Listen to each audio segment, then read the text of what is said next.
బులెటిన్లో breaking news చూస్తున్నాం. కృష్ణా జిల్లా గుడివాడలోని కళ్యాణ వెంకటేశ్వర స్వామి ఆలయంలో భక్తుల సెంటిమెంట్ తో ముడిపడిన ఒక షాకింగ్ మోసం వెలుగులోకి వచ్చింది. స్వామివారి బంగారు కిరీటాన్ని ఆలయ కమిటీ సభ్యులు తమ సొంత అవసరాల కోసం గుట్టు చప్పుడు కాకుండా బ్యాంకులో తాకట్టు పెట్టి భారీగా డబ్బులు డ్రా చేసుకున్నారు.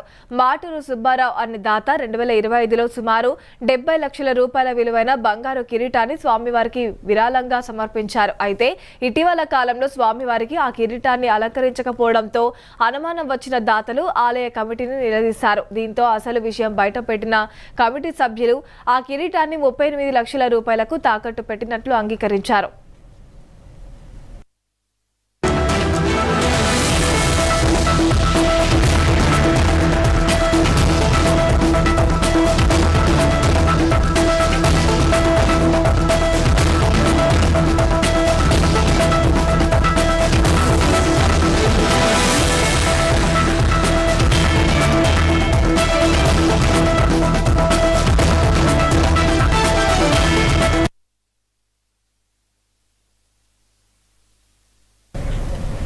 ఈ వ్యవహారంపై దాత సుబ్బారావు తీవ్ర ఆవేదన వ్యక్తం చేశారు.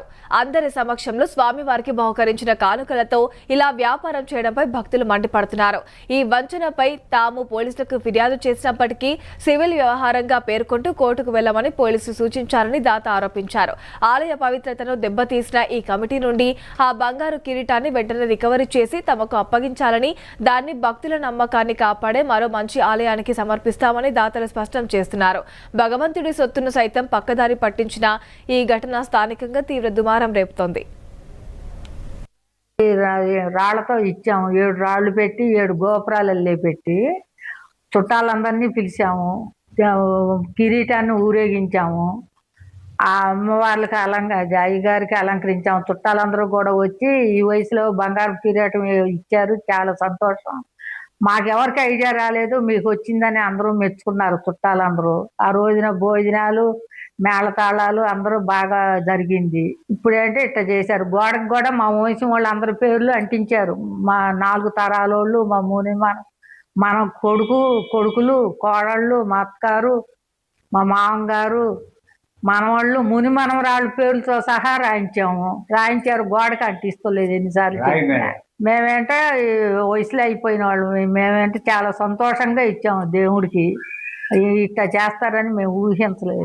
70 లక్షలు అయింది. మేము దేవుడికి అలంకరించమని ఇచ్చాం కానీ ఆయన తాకట్టు పెట్టుకోమనో అమ్ముకోమని మేము ఇవ్వలేదు. ఆయన కూడా ఒప్పుకున్నాడు.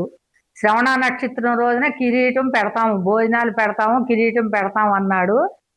మాకు కూడా మమ్మల్ని కూడా భోజనానికి రమ్మంటే మేము రాలేమన్నాము. అందుకని మాకు క్యారేజీ కూడా పంపేవాడు.